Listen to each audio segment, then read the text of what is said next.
Hey guys, Crystal here. As some of you know, I've been doing long-distance races for almost 17 years now. During that time, I've seen a lot of changes and learned a lot. That's why I'm grateful for having discovered Sword Energy Drink. Previously, like most endurance runners, I carried my hydration and fuel separately, and also because I am a very salty sweater, I would have to carry separate electrolytes or salt pills.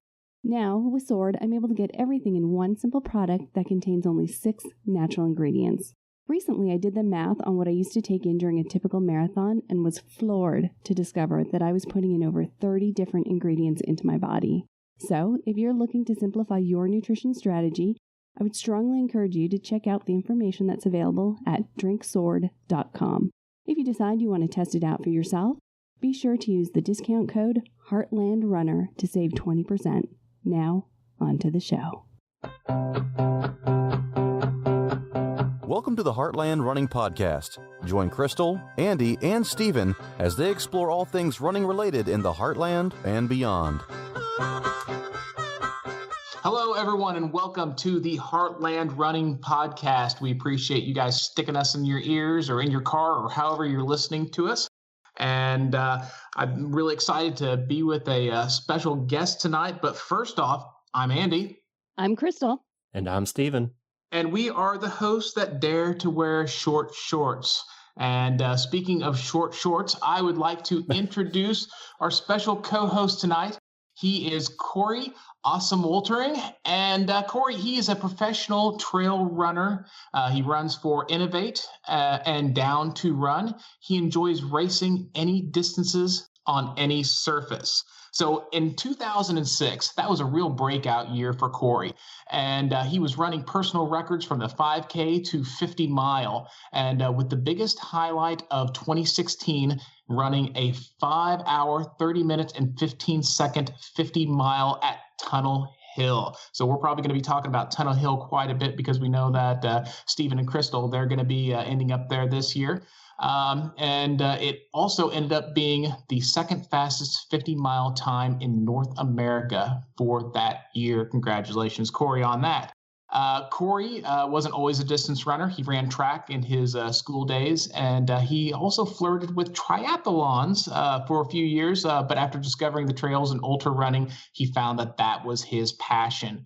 When Coree is not running, he enjoys beer and wine tasting like we all do, coaching, cooking, reading, and of course, eating ice cream. However, his greatest achievements to date just might be having the privilege to coach Crystal and Steven. That's one of the things that we're going to talk about tonight is his coaching with them and whether they are good students or bad students. And so we'll find out a little bit more about good, that. Andy. How are you doing tonight, Coree? Pretty good. How are you guys? Pretty good. We're doing great. We're excited to have you on here. I'm excited to hear a little bit of your coaching philosophy with these guys and a little bit about your story and how you got into the ultra running world. So I guess first of all, over the last year, you've become a real up and comer in the ultra world. I've listened to you on various podcasts, and I've been watching your exploits out there in the ultra trail running world, and I have to say it's very impressive. So how has the added attention affected you both personally and as a runner? Yeah. Well, first off, thank you. But yeah, so I mean, personally, it's just been kind of like, I guess I put more pressure on myself to hold myself to a higher standard just in like the daily, everyday, whether it's running or coaching or whatever. I just like to do it better because I've realized, hey, you can keep getting better, whether it's running or just daily life.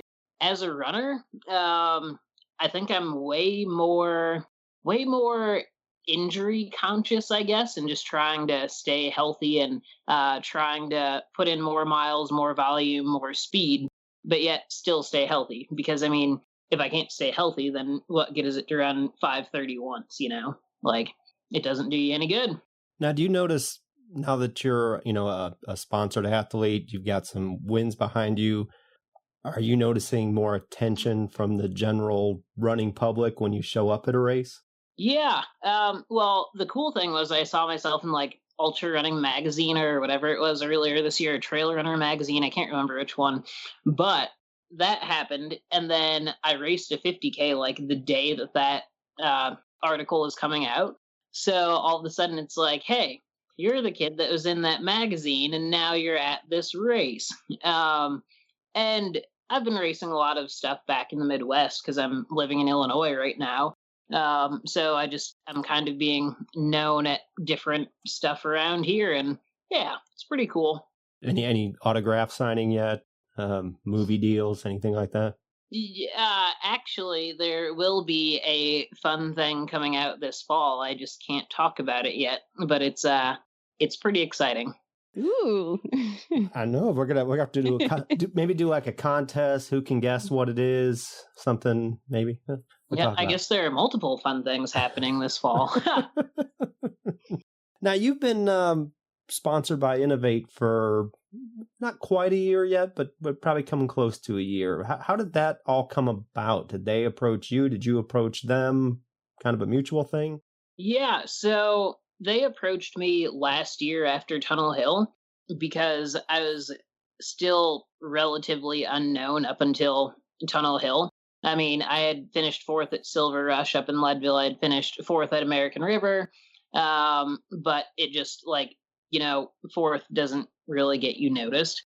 But they were looking at my race schedule and they realized hey, this kid has already raced 19 times leading into Tunnel Hill or something like that.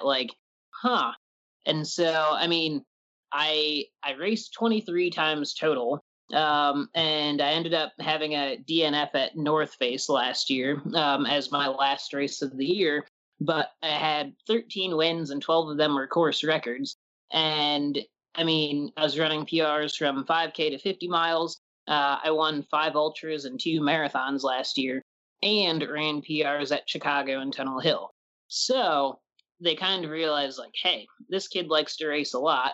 He can race on a lot of different surfaces. And maybe we should give him a shot.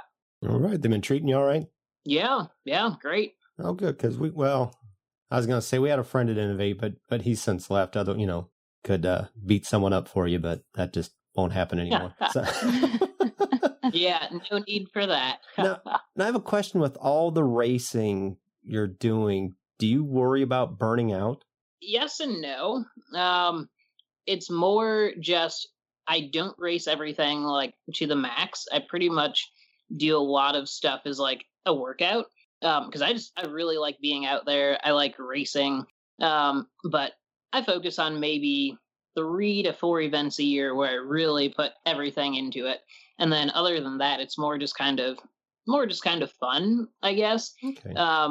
And so, 23 things was probably 6 too many last year. But it was, I had fun at everything I did. So if you're having fun, I don't really think there's the risk of burning out. It's more when it feels hey, this is the job. This is, you have to perform week after week. Then that's where the burnout probably comes in.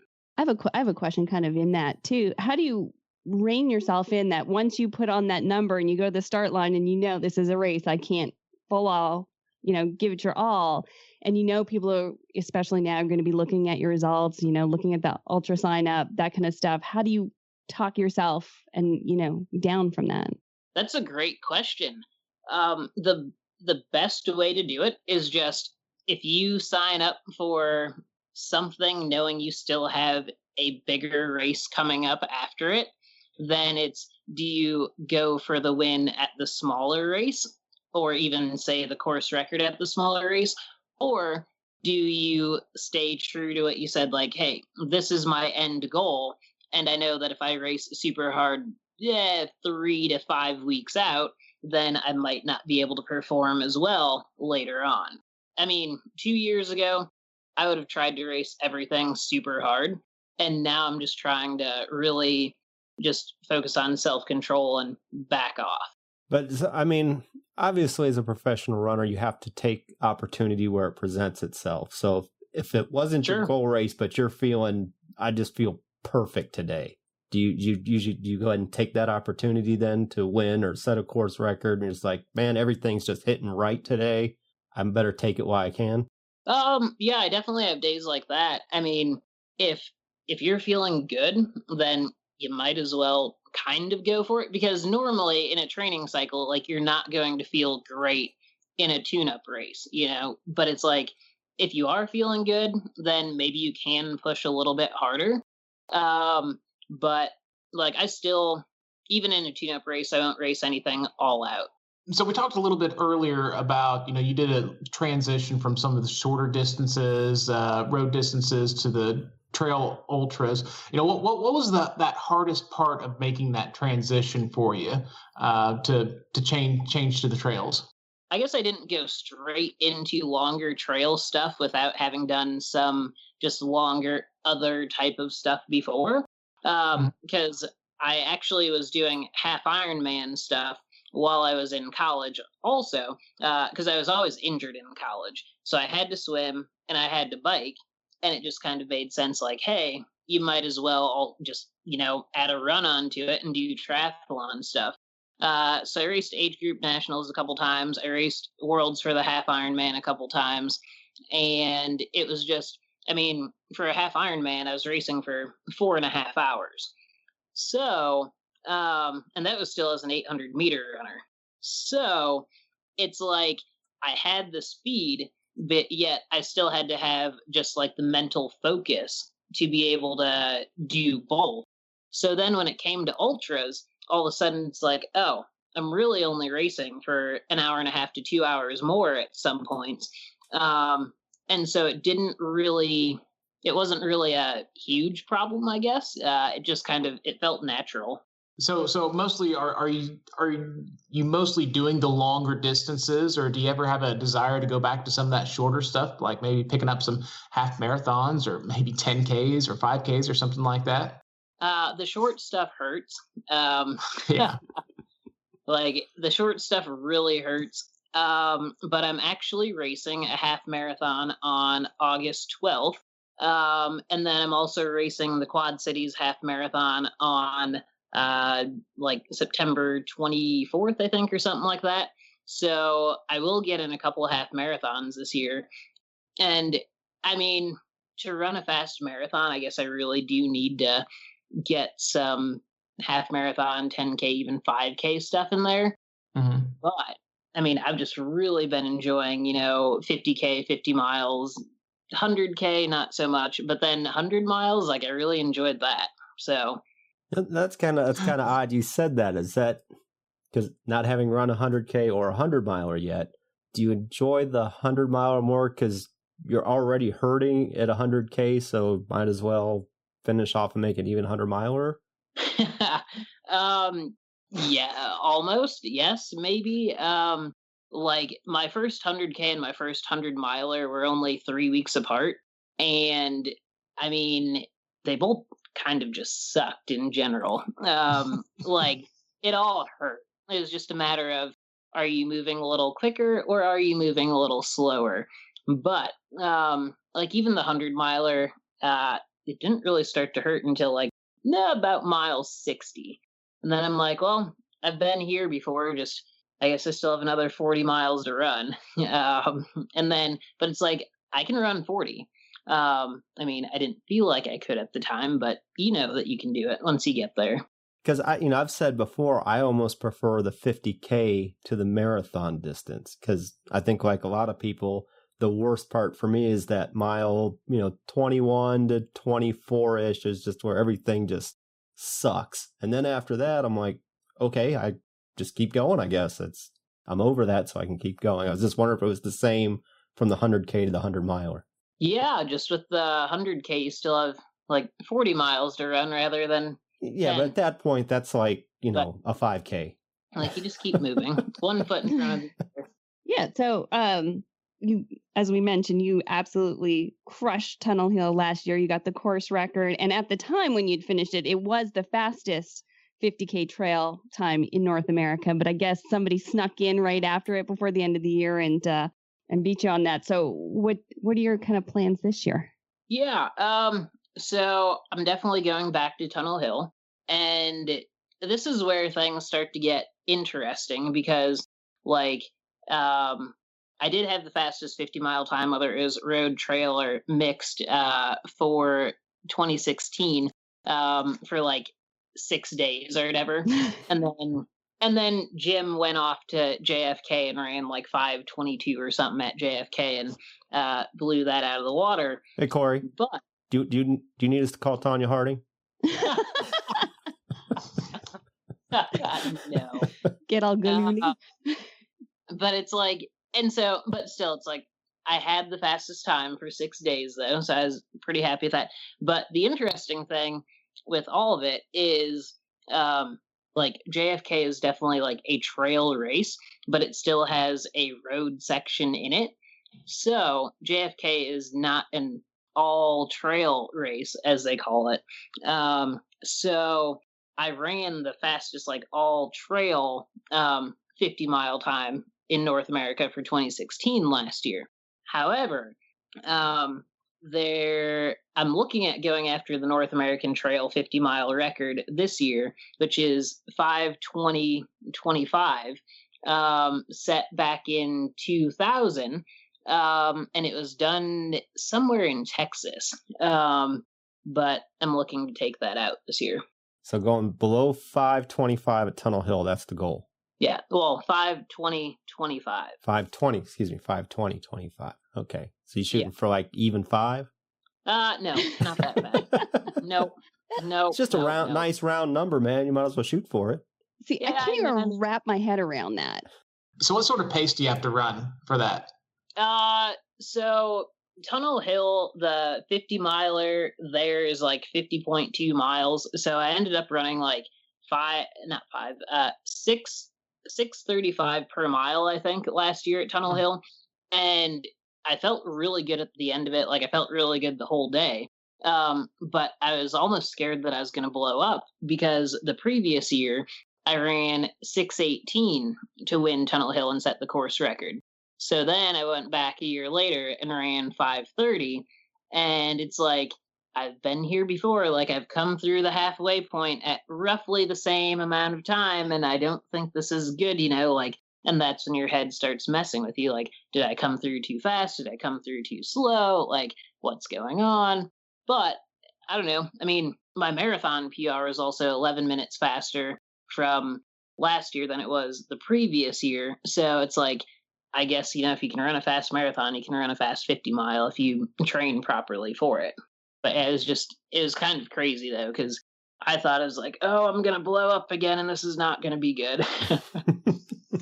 So when you plan for a long race like that, I'm sure that you have a game plan going into it of how you're going to pace yourself. Are you flexible with that plan depending on how you're feeling, how the day's going, or are you pretty rigid, as in, this is my plan, I'm going to stick with it?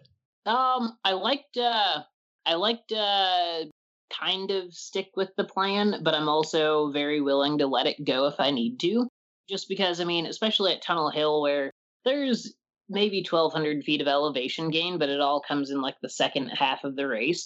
And it's very gradual. So you don't actually notice that you're running uphill till you get to the final turnaround.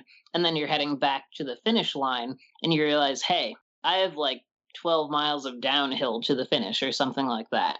So I just my basic goal is to do like the first out and back section and just feel super comfortable, feel smooth, not feel like I'm working, and then try to go to town for the last 24 miles. But on certain other courses, you just know, like, you have to push during this section because your next like 5 miles are going to be super slow. And then you can make up time on whether it's like a flat trail section or a road section or whatever. So, yeah, I have a plan, but I will easily just kind of make it very flexible. Do you pay a lot of attention to your competition, to where if you see someone out there doing something, they're having a spectacular day? Is that something where you might adjust your game plan, or are you just going to just let someone do what they're going to do and hope that they might blow up and that they won't give you any competition, or how much do you pay attention to competition? Oh, that's a great question. So I would actually say that just probably in the first opening 20 minutes or so, you can kind of figure out how people are feeling and all of that. So I kind of like to play with that a little bit because, I mean, I enjoy the competition. I enjoy the head-to-head competition. I like racing. And I mean, if someone's going to have a great day, then that's awesome. And I hope that they can at least help push me to a fast time. Or I hope that I can help pull them to a fast time. So it's really not always just about winning. Sometimes it's actually just, I want to see how fast or how hard I can push myself. But at the same time, I mean, winning's really fun. So, and so sometimes, I mean, you just bring it out hard just to see who's going to fade the least amount. Okay, not that I've ever won anything, but I've had a couple 15Ks. I did pretty good for an old formerly fat guy. And I found the best technique. I would use women. And I'll explain myself. Now I will explain myself. And please do so quickly. Because I find most men can't stand to be passed by a woman. So I would find a woman that was basically running the same pace I was, and I would stick with her. So as we were coming up on other men, okay, they would instinctively start running faster because they weren't going to let a woman pass them, and they would tire themselves out, and then both of us could just drift on by. And then at the end, it was just a foot race between us. Now, this works great until you're trying to pass another woman who isn't going to buy that tactic off you at all. So I was just wondering, do you ever do anything like actually try to exhaust someone out that's in front of you? Like, I know I've got more in the tank than this person does in front of me. I'm going to get right on their heels and push them until I just take them out of the race. The shorter the distance, the more confident I feel doing that. But that also just comes back to like my track background, though. Mm-hmm. But yes, I do that sometimes. And speaking of women, there were some pretty badass women that were at Gorge and Sean O'Brien that they saw me struggling, and they're just like, "Hey, just run with us. Let's go. We'll get you back into this race." And I'm like, I can't keep up with you on the climbing. Like, this is not happening today. Like, just not happening. But they tried. You know, that's one thing I think all of us, I know Crystal and I have talked about this before, that, I mean, I guess if you take the elites out of the equation, ultra running, and I would even say most running in general, it's that one sport where gender really isn't an issue just for average people. You know? I mean, it's... Sure. And I think that's what makes it great. Yeah, I fully agree. And it's pretty fun to watch some of these women, you know, just crush the men. Because, I mean, a woman won Bandera this year. Like, that's awesome. Mm-hmm. Yeah, that's cool when you start getting those longer distances and it starts, you know, evening out and you get those women who do take the overall win. So you said you're in Illinois, but we know that you just recently got back from Colorado, where I believe you're doing some altitude training. Yeah. And so how long were you there for? And kind of talk a little bit about your experience while you're there. Yeah. So I was up there for 22 days or so, 22, 23 days. And it was interesting because sometimes when I go up in altitude, like I'll really struggle with it. And then other times, just not a problem at all.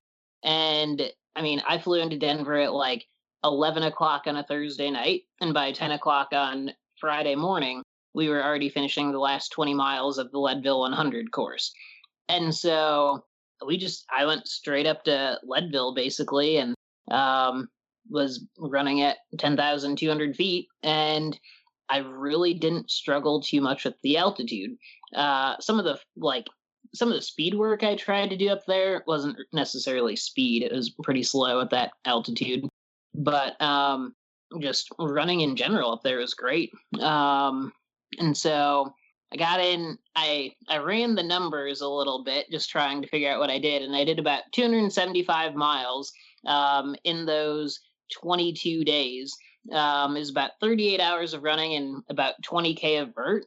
So that was... So, I mean, like coming from Illinois, like 20K of vert over 3 weeks is like, that's a year of vertical for me, you know, here. And it was very fun because there are a couple Squirrel's Nut Butter teammates that were up there as well. So I got to run with them a little bit. And I mean, I also think Squirrel's Nut Butter is a great product, and it also helps that they support me a little bit. But it was awesome. Like, I really enjoyed that.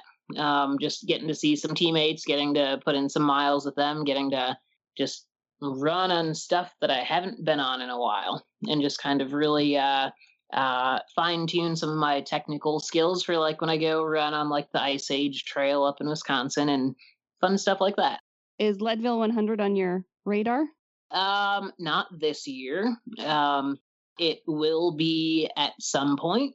Because I used to live in Leadville. I was up there for about a year or so. And I've paced for the Leadville 100 a couple times, and yeah, I mean, I love the Leadville 100. I think it's fun. It's just it's also a very good race for like marathon runners. If you are a marathon runner that you want to get into the 100 stuff, like, you should probably run some other distances first. But the Leadville 100 is very runnable. There's at least 60 to 70 miles of it are just very runnable. Interesting. Yeah. Now, we had Josh Sprague the other week from Orange Mud on, and he was doing it. It's the first time I ever heard about it, the Lead Man or Lead Woman. I guess Lead Person would be more correct. Yeah. Any desire to become part of that elite club? So that's the really funny part about it. When I moved to Leadville, I was quitting triathlon because this was 2015, and I moved to Leadville to quit triathlon, and I'm like, I want to start mountain biking more, I want to start trail running more, I want to blah blah blah blah blah, and then I got mono. But my intention was to do the Leadman series the next year if I didn't get mono. Actually, I guess it would have been 2014 that I moved. Yeah, 2014. And then was going to do the series in 2015. But, oh well. So, I mean, I guess I have a reason to go back. Andy? Yeah. Okay, so we've been talking trails. I'd like to talk a little bit about the road. And this is kind of exciting for me because my big race coming up this fall is going to be Chicago Marathon. And Awesome. And we talked about that you'd run that a little bit earlier. So anyway, I want to hear kind of what your game plan is coming up for Chicago, and that you might have a special goal for this race. Yeah. So Chicago is going to be very interesting this year. I will say that. I originally had planned on using Chicago as like an Olympic trials qualifying race. And I feel like I trained great in Colorado. I feel like I have been running pretty well, but I'm just not exactly sure that Chicago is going to be the race that it's going to happen at yet. So, I mean, Coach and I were recently talking, and we decided that, hey, let's just go to Chicago. Let's have fun. If you hit the standard, then great. If you don't, then, I mean, there are always, more races to run. But, I mean, there are literally 1 million spectators that come to the Chicago Marathon. And so, I mean, when else are you going to run through a major city with 1 million spectators and all the roads shut down? Like, I mean, how can you pass that up? Mm-hmm. And because it's so close to, like, my hometown, there, like, people just come up just to watch, just to see me run, which I think is awesome. But, like, I didn't go more than, like, a mile last year without having someone from the crowd yell my name that I knew from just, like, my hometown or different races or whatever that were there watching. So, yeah, Chicago's pretty cool. So then you're not going to go for the trials for that one, for Chicago? I won't say that I'm not going to go for it, but that will not be the main goal of the race. I think I'm just going to try to really take it all in and enjoy it, and just use that as a just a good boost going into Tunnel Hill. Curiosity, what is that standard? I need to run 2:19. And right now I think I'm probably closer to like 2:20, 2:21. That's all. I mean, just a couple minutes is all you need. Yeah. Just go faster. Eat a bigger breakfast. So do you have any tips for me? This is a big deal for me because the Chicago Marathon is actually on my 40th birthday, and I'm really going through a real tough training cycle because I want to have a great day, do good. I'd like to set a PR at all possible. How do I need to attack the Chicago Marathon course? So that's awesome that Chicago is on your birthday. I did not know that.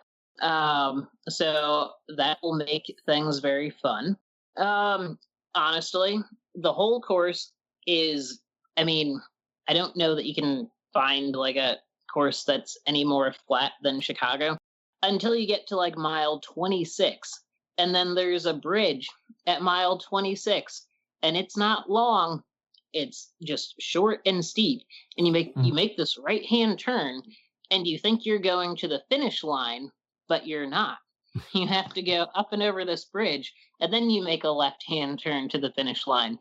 So I got to that last year, and I was like, I made the right-hand turn. I'm like, this is amazing. I'm going to run a big PR, and here we go. Like, I can't wait to see this finish line. And then there's this bridge. And it was like the most demoralizing thing I've ever come across in a race. And, I mean, it's really not that big, and it's not long, but it's just like you aren't expecting it. So you make a right-hand turn. There's a bridge, you make a left-hand turn, and then you have like 150 meters to the finish line. So just be prepared for that final right-hand turn that you're going to make. But honestly, you just need to be doing a lot of like flat type running right now. Because, I mean, you use the same muscles for all of Chicago until that turn. And, I mean, it's hot here. It's hot. Well, it's even warmer where you guys are. So, honestly, just slow down a little bit and just enjoy it. And when the weather finally breaks, you can actually run like marathon pace. But up until then, I'd just say run off effort and don't worry about necessarily hitting those pace goals. Because, I mean, I'm not anywhere close to hitting my pace goals. Like even last year training for Chicago, I don't know that I ever actually ran miles at marathon pace up until maybe the final 4 to 5 weeks leading into Chicago, just because the heat and humidity are so just high that you can't. Or you can, and then you just burn out. Yeah, it has been. And this time of year, I know that a lot of people are training up and gearing up for that fall marathon or fall half marathon or whatever goal race that they've got coming up. And yeah, it's been a tough run for me. I know that I'm right in the middle of my training cycle and kind of in that grind to where, you know, the excitement of starting a training plan is kind of past, but the end of the road is still a long ways away. And so, So yeah, it's been really, really tough on me here lately, and especially with the heat, the humidity, and then doing a lot of track work and a lot of speed work, trying to get ready for this thing. I'm pretty wore out right now, and I could certainly use some advice, and maybe some other people who are listening here could use some advice of, how do you get to the grind? How do you keep yourself motivated whenever it just seems like your goal is so far away, and it's just just in the middle of a cycle and just tough. Yeah. So as I said earlier, one of the biggest things is just slowing down and just finding enjoyment out of running.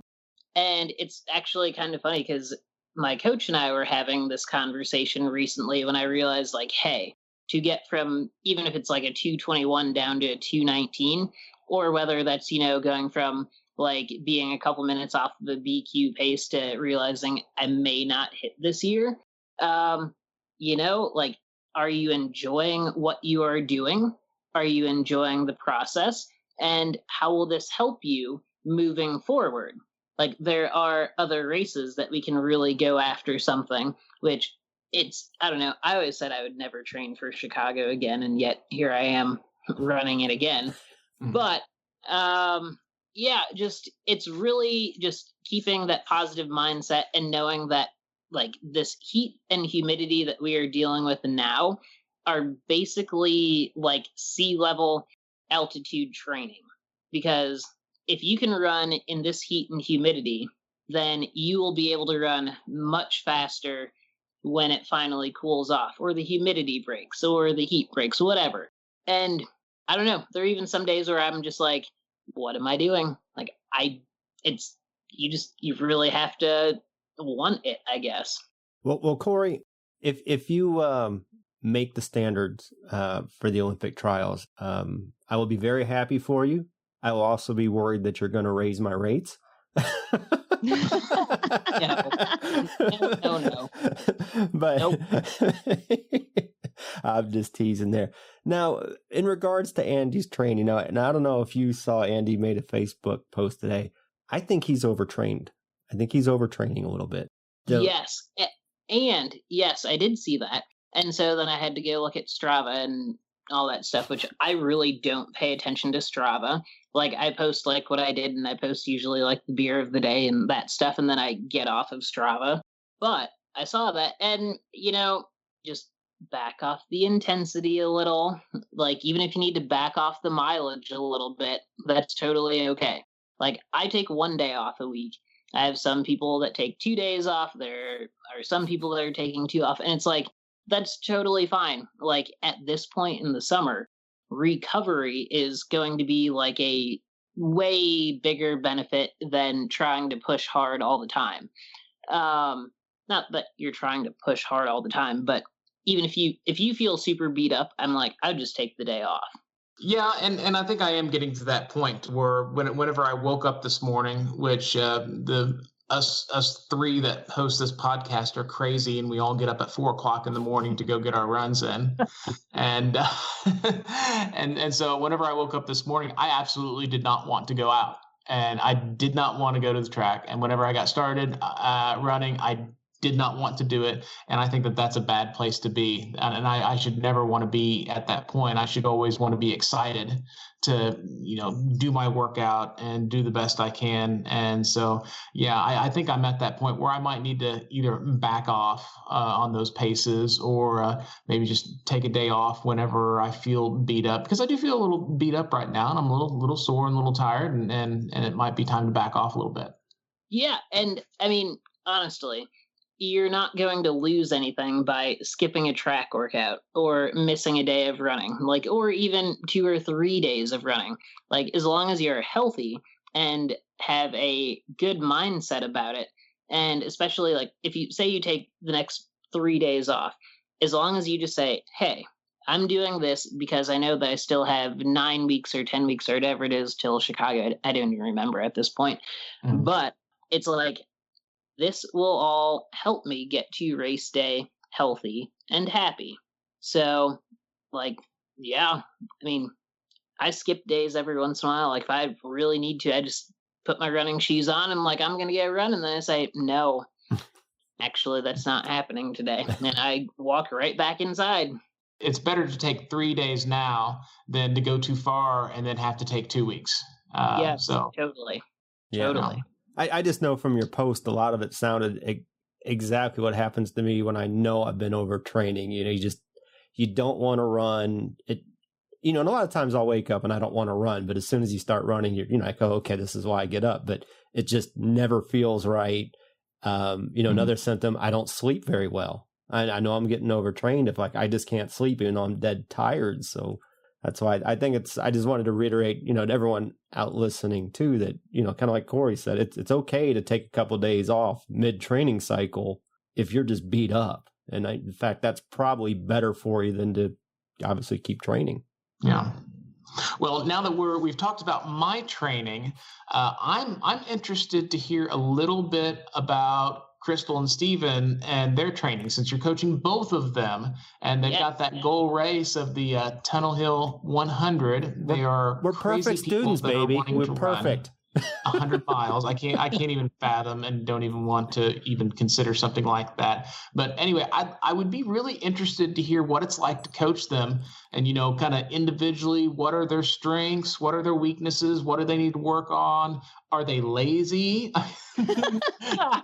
and Corey, you can be all the juicy details and be completely honest. That's funny. Are they lazy? No, not at all. So that's really funny because Crystal is one of those people where if you just say, hey, this is the amount of miles you need to run, then she's going to run it.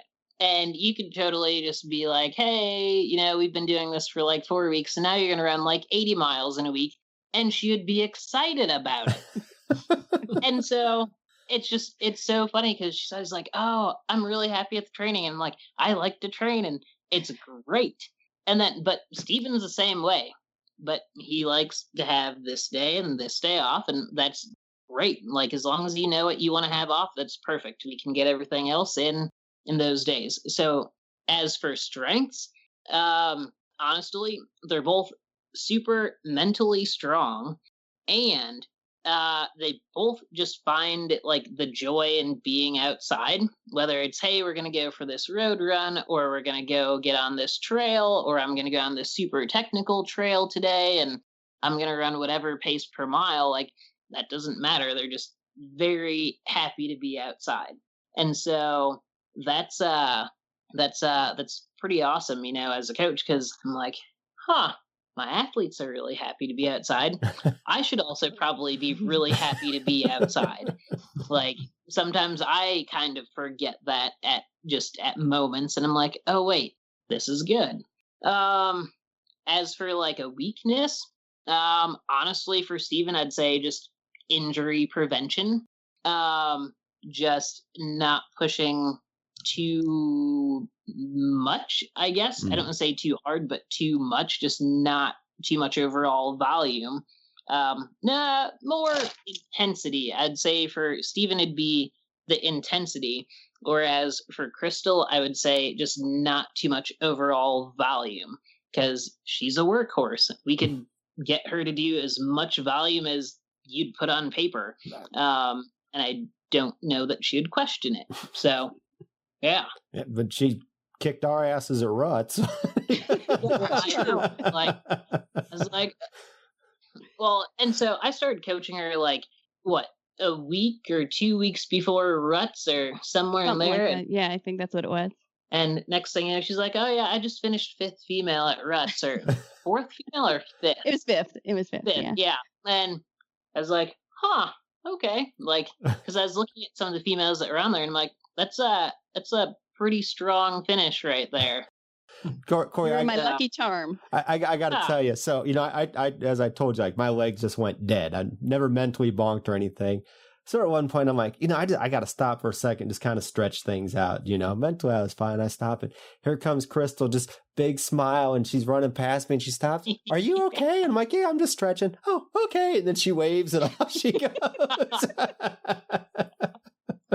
But you know what? That was part of the conversation we had, because we had a conversation on my drive down to ruts. And one of the big things that Corey said is like, you know what? No matter what, have fun and stay positive. And that's just like one of those things that I work really hard on, is no matter what, I won't complain, always kind of the smile. And it makes a huge difference.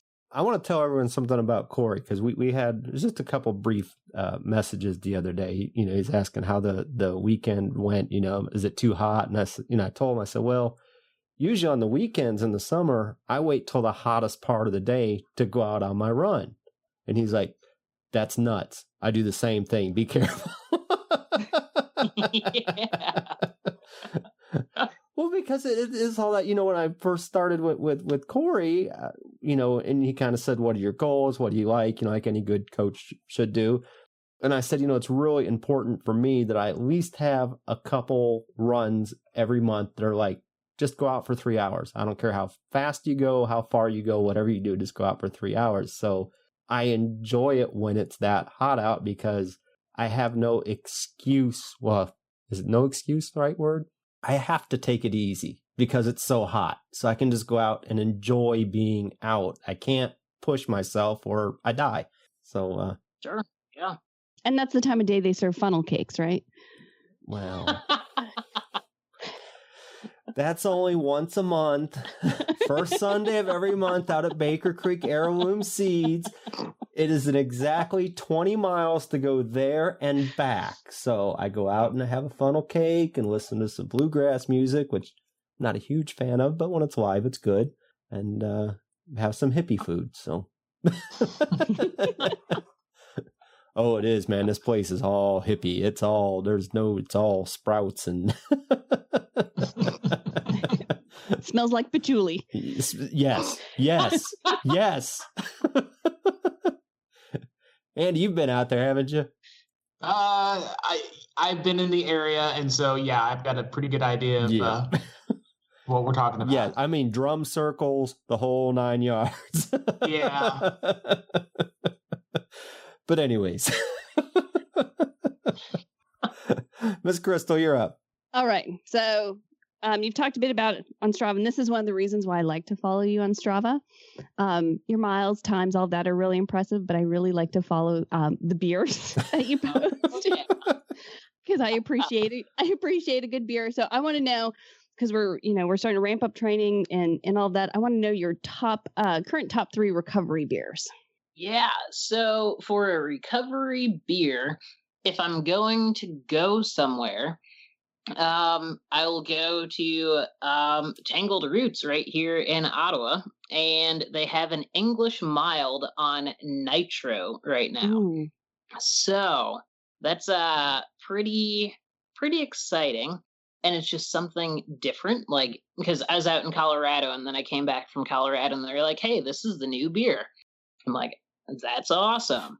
So I've had a few of those. And then if I have to do a can of something, a Thai style white IPA from Upslope, out of Boulder, Colorado, is like probably one of my favorite beers ever. So I made sure to get quite a few of those while I was out in Colorado. And then Coffee Bender from Surly Brewing Company is like my third favorite right now. I'm pretty sure when we meet up in Tunnel Hill that you're going to have some good Cincinnati beer coming your way. We have a couple really good breweries here. So Fatheads. What's that? Was it Fatheads? Do you have Fatheads? Is that from Cincinnati or is that from Cleveland? Oh, that's Cleveland. Yeah, no, we have one of the Rheingeist and some other good ones here. Nice. Corey, the only thing I can offer you from here is some homemade corn squeezins. Some moonshine. Do they have craft moonshine? Actually, they do. Of course they do. Well, because it's legal now, actually. So you can legally make your own moonshine now. So it's... Oh, boy. There's craft. Yeah, exactly. Well, Brother Corey, do you have some time to answer some listener questions? I sure do. Okay, I'll take this first one. You'll have to forgive me, everyone. I'll make some paper noise. My contacts are killing me, and they're going foggy, and I can't see anything.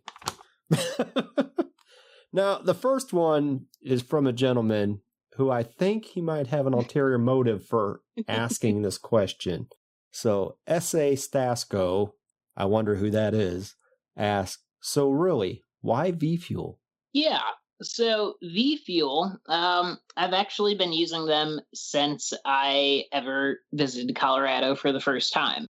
My first trail run in Colorado was with a dude that was doing the Leadman series, and then Alan, the founder of VFuel, and a couple other dudes there. And they're like, oh, we're going to go on this run, but it's going to take you longer than it would if you were in Illinois, because we're at like 7,800 feet up in Estes Park. They're like, what kind of fuel are you using? And I was like, am I supposed to bring something? Like, I don't know. Like, I'm not using anything. They go, no, you're going to need something. So VFuel was the first thing I ever tried, and it worked very well for me up at altitude. So then I'm like, hey, this is probably good. And back in the day, they were also making the maple bacon flavor. So, that was a kind of a selling point for me. But it's really easy on the stomach. It works in the heat, works in the cold. And now they also have a drink mix that is also very good. So, I mean, I guess just because I've been using VFuel for 3.5 to 4 years now. Right. I think Sean was trying to hopefully talk you into using Sword, but if you got something that's working for you, you know. Although, Well, have you tried it? Have you tried it? Hill. Have you tried a Cloud Meat Stick yet? I have. Oh, they're the not. best. Oh man, we got to get you some of those.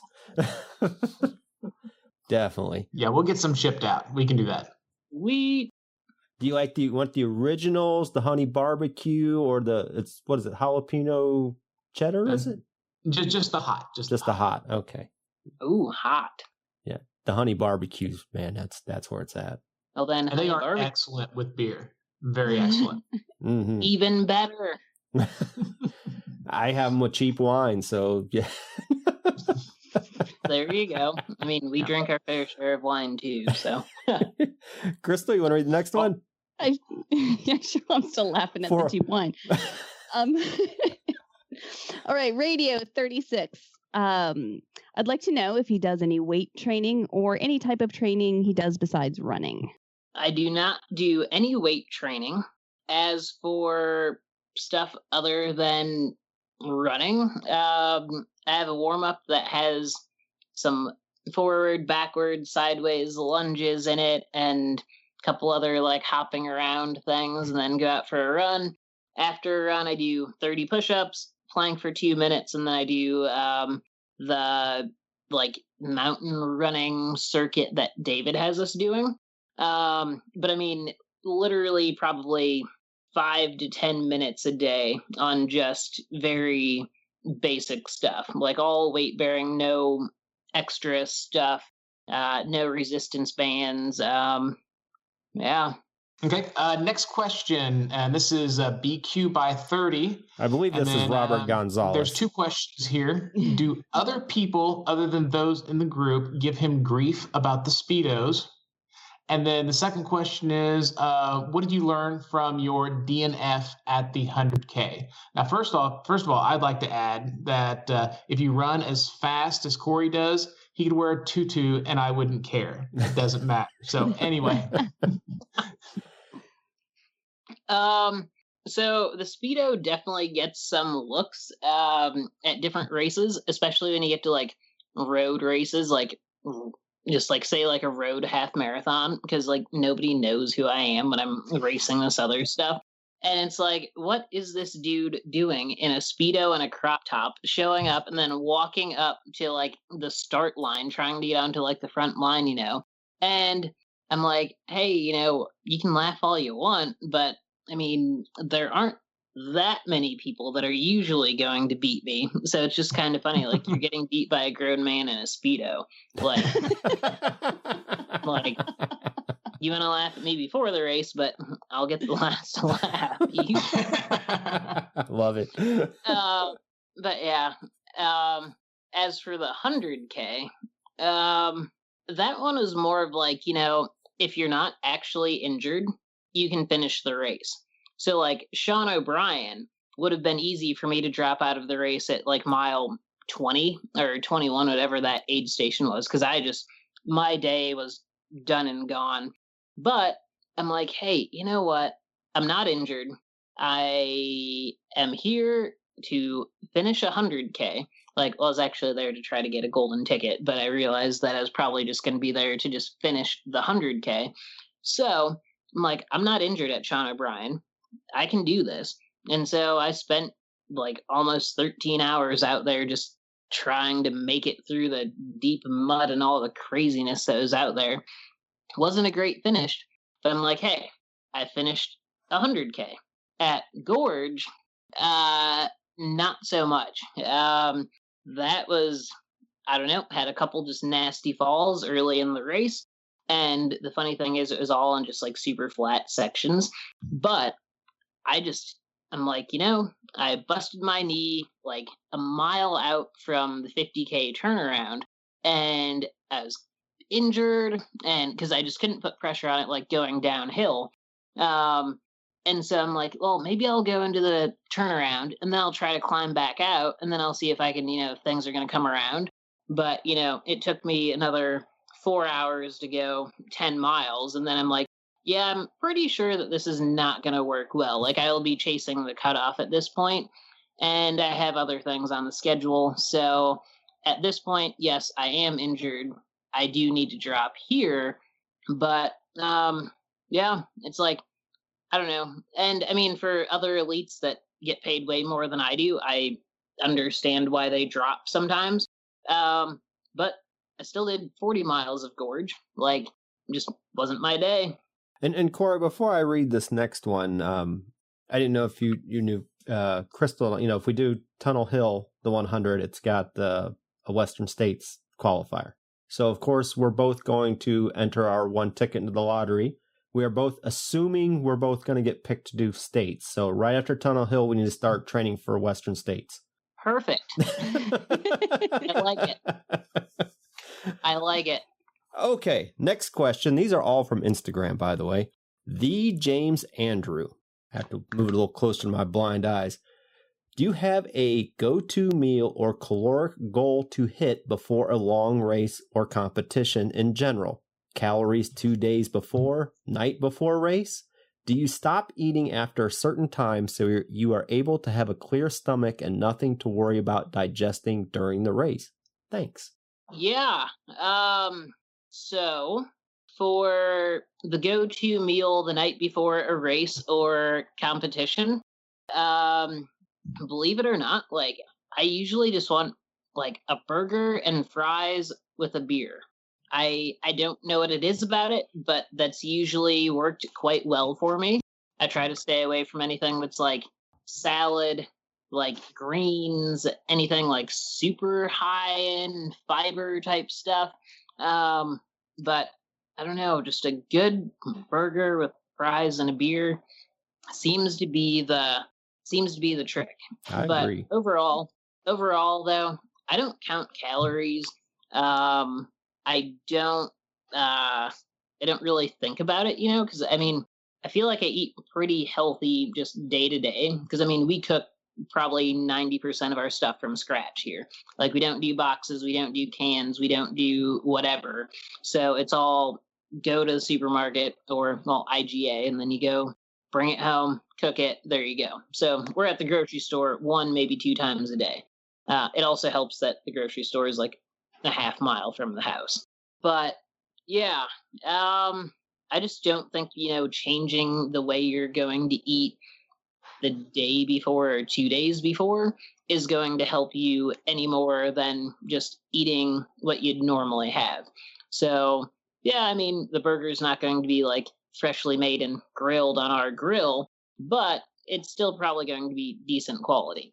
As for 2 days before, the only thing I probably do is maybe increase my sodium intake a little bit.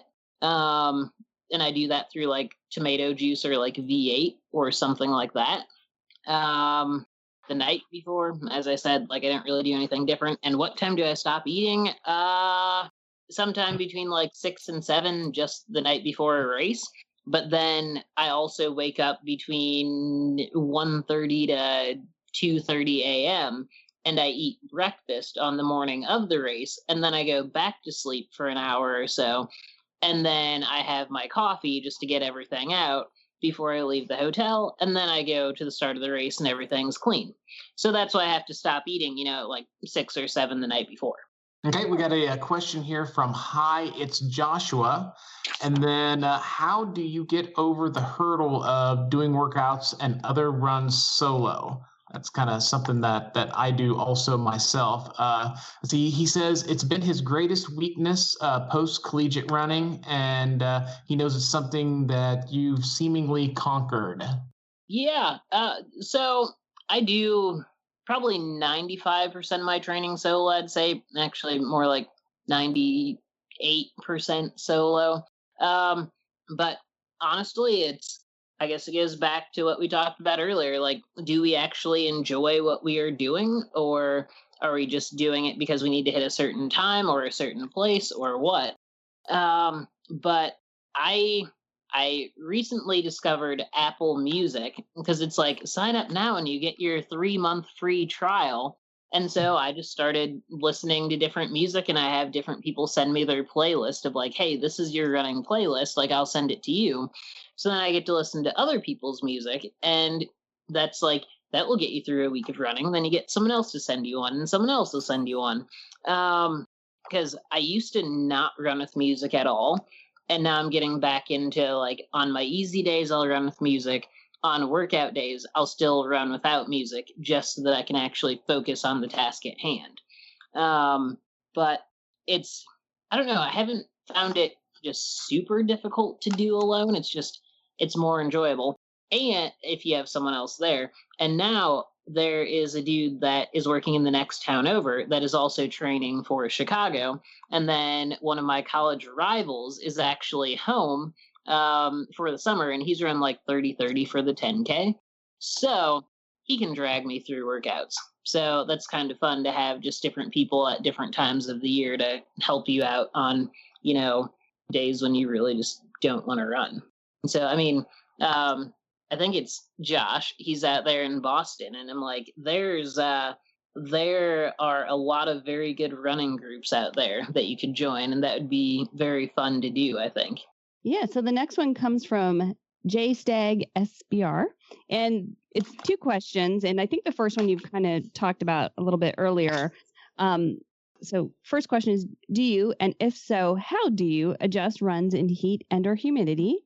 And the second question is, also, will you race a full Ironman with me next year? Winky tongue out emoji. You should just do it. Just...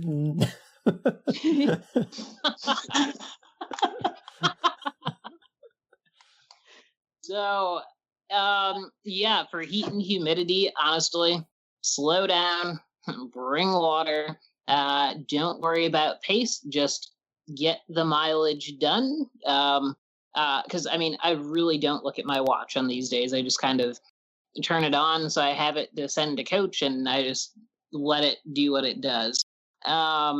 Yeah, it's just, I don't know. And especially down where he's at, it's not going to be fun training for like half the year. So just kind of let things go. As for the full Ironman, I have always said if I do a full Ironman, it will either be Ironman Mont Tremblant, because that's where my last triathlon was, or Challenge Roth in Germany. So if you'd like to sign up for Mont Tremblant or Challenge Roth, then I would consider doing the full Ironman. However, I've been thinking about this for the last minute or so, and I'm like, you'd put 20 minutes on me on the swim. You'd put probably 40 minutes on me on the bike. But the question really becomes, what can I run for the marathon after all of that, so that I could either try to beat him or he can hold me off? Because he can swim, great. He can bike. But that would be his first marathon, I believe. So that's kind of a rough marathon after a 2.4 mile swim and a 112 mile bike ride. I think we're getting a little smack talk going on. Maybe just a little. And, shots fired. And if I believe so, I believe I beat him in New Orleans for the spot to Worlds for the half Ironman. Oh, just saying. Should have kept that comment to yourself, man.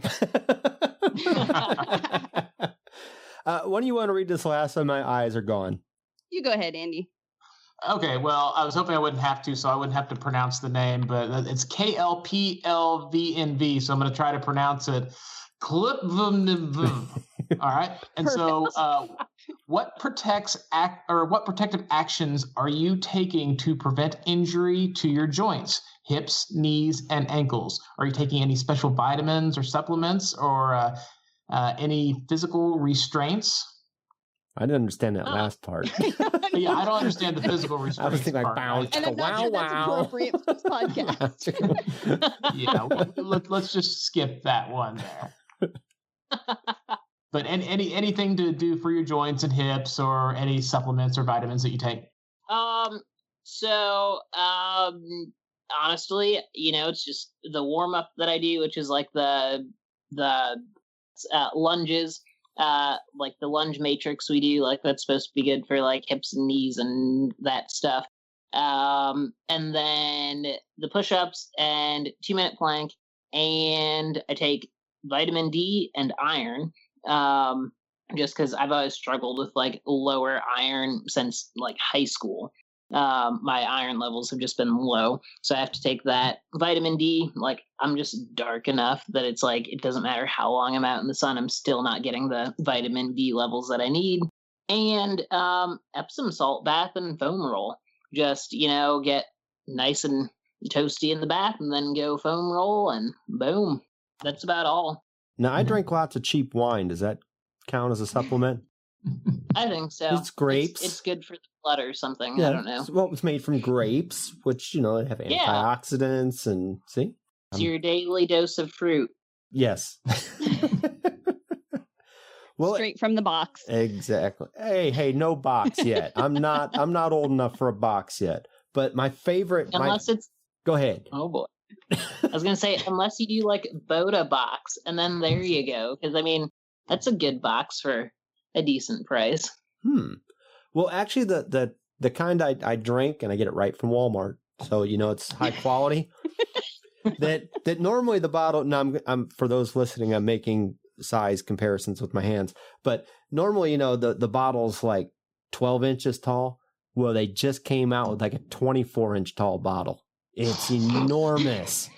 And I was there last night. I'm like, well, I gotta buy it. So it barely fits in my fridge door. So it's good. Sent me back almost $15. The tall boy cheap wine. I like it. Tall boy cheap wine. for us classy hillbillies. Now give me some Velveeta and we'll be good to go.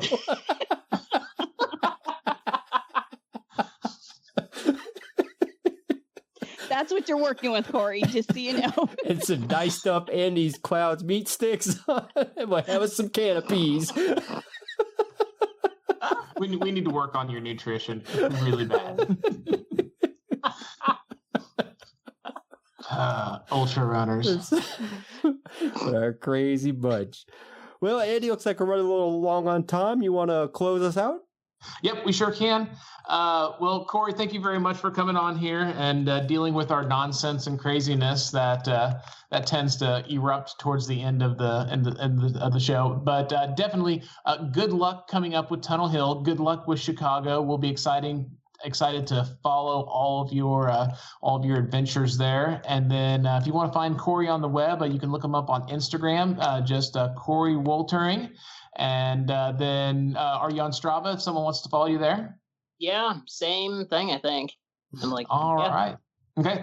Well, once again, thank you very much. And then also come by and say hi to Crystal and Steven at Campground 1, Lot A 119 at the Hawk. And so what's the dates on that? That is September 9th. September 9th, okay. Clinton State Park.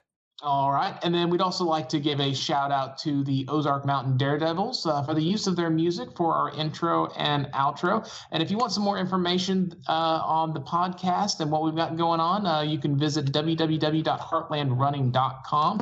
And we'll also have the show notes there. Don't forget to join our Face group once again while you can, because once we reach, what number are we going to shut it off at? 300. 300. And then after that, the only way to get in is... Somebody dies. So you need to get in while you sure can. And then also, if you want to call the voicemail for the show, if you have maybe some gear reviews or something interesting you want to talk about, you can call area code 417-319-1060. If we like what you say, we'll put you on the show. Make sure you tell a friend about a show and go to iTunes and give us a review. The more reviews we get, the better chance people will find our show. And so, anyway, I think we'll end it here. So, I am Andy. I'm Crystal.